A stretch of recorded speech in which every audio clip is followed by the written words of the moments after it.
Chapter 123, Antony's POV. Waking up was like being hit in the face with an oar, only all over his body. Still, the last time he'd woken up, it had been like being hit with the whole boat. The elf blood was clearly working its magic. He gave his tongue stump an experimental wiggle. It hurt like hell, but it was also clearly longer than it had been. Coherent speech probably wouldn't be possible for another day or two, but it was reassuring to be headed in that direction. Soon he wouldn't need the tablet anymore to communicate with Hanyu! The young man was snoring a little distance away, and Antony began the torturous process of turning over to look at him, mind racing. Had he dreamed about kissing Hanyu, or had he actually... No, it must have been real. Surely if he'd dreamed it, Antony would have been suave and attractive in his advances, instead of planting his disgusting stitched lips partly on Hanyu's own mouth and partly on his chin, then collapsing in the young man's lap. Damn it! Why did it always happen this way? He could kiss Felix or Thad or Hilaria like one of the heroes from Theo's terrible books, but the minute he wanted more than sex and friendship with someone, he always went to pieces. He'd fumbled and stammered so much the first time he asked if he could kiss Valerius that the gardener had finally taken pity and interrupted with a gentle, "Yes, I'd like that." He'd mooned after Sana for months, all yearning looks and last-minute withdrawals, until they had demanded to know whether they were going to kiss each other or not. And with Marcus... Well, no point thinking about all that right now! Now that he had successfully shifted around, he could see Hanyu's sleeping face. The young man was curled up instead of sprawling as he usually did, and something about that made Antony uneasy. Equally distressing were the dried tear tracks on Hanyu's face, though such a sight was hardly unusual. Hanyu cried as easily in his sleep as when he was awake. Still, what if he'd been upset by Antony's blundering affections?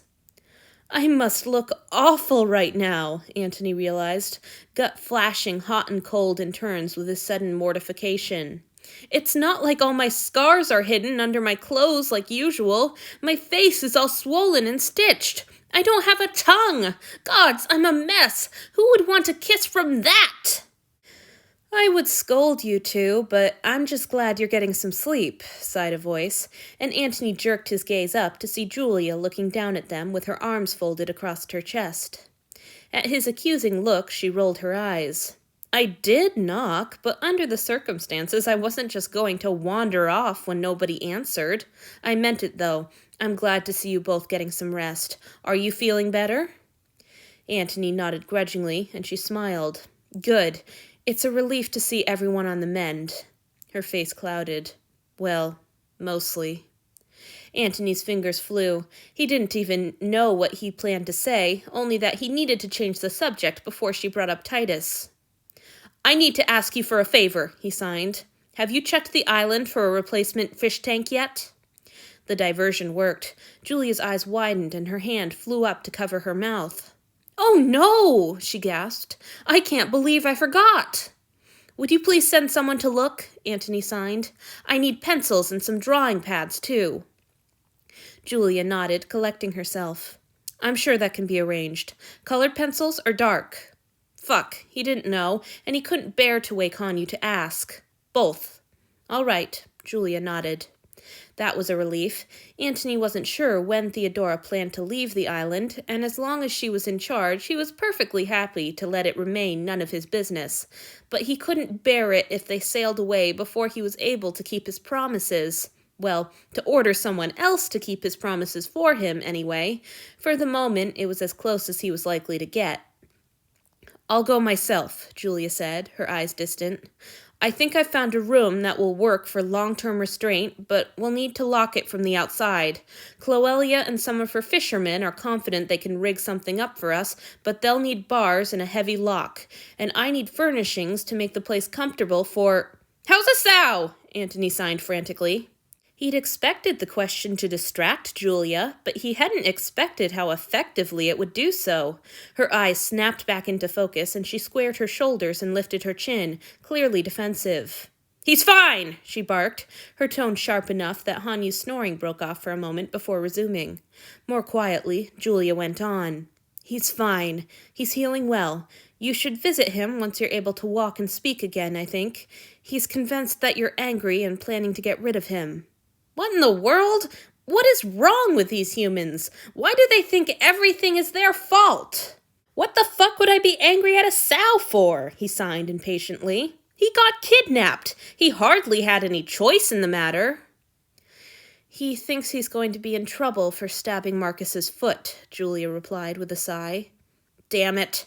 The conversation had returned to subjects Antony would very much prefer not to discuss. Before he could try to come up with another distraction, Julia went on. And he's worried about you getting hurt on his account, Julia went on, which cast Antony's mind back uneasily to Hanyu's earlier hysterics. Which, I don't know if I said this before, but thank you, Antony. I'm so glad you were there to protect them. I can hardly bear to think about what would have happened if you weren't. Did they all have to keep going on about Marcus's crimes? The grief and humiliation burned brighter every time Antony was forced to assent that yes, his ex-lover was a murderous monster, and yes, Antony had been stupid enough to love him anyway. What an idiot everyone must think he was. Antony's shoulders slumped, which sent pain flaming across his broken collarbones, but he signed through the ache. I didn't manage to slow things down much. Don't try to bullshit me, Julia said, not unkindly. I'm the one who tended your wounds, remember? I saw where they were. You fought hard, probably harder than any of us have needed to fight in years.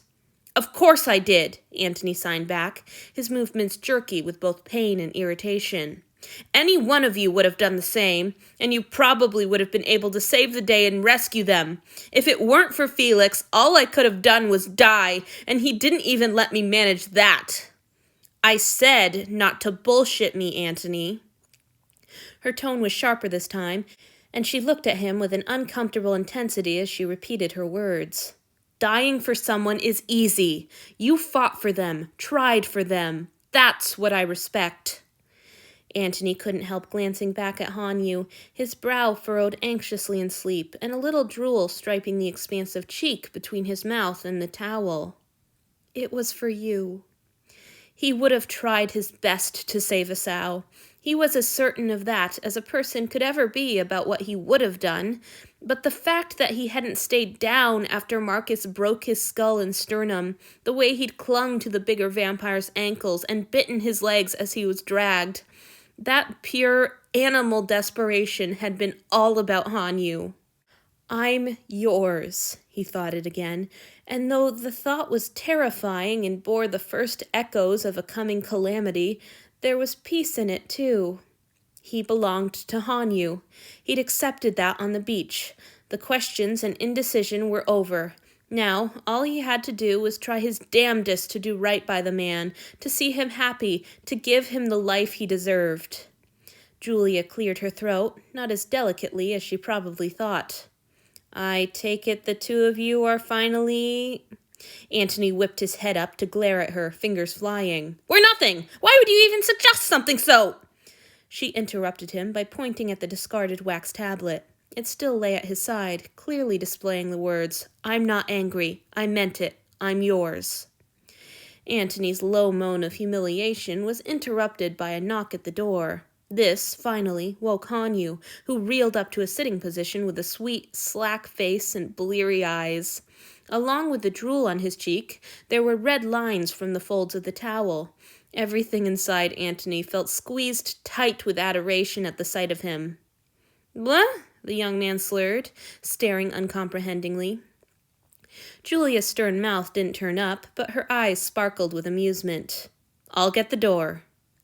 Hanyu's vacant gaze cleared, and for one precious moment he blinked over at Antony, looking as he always did when he first woke. What?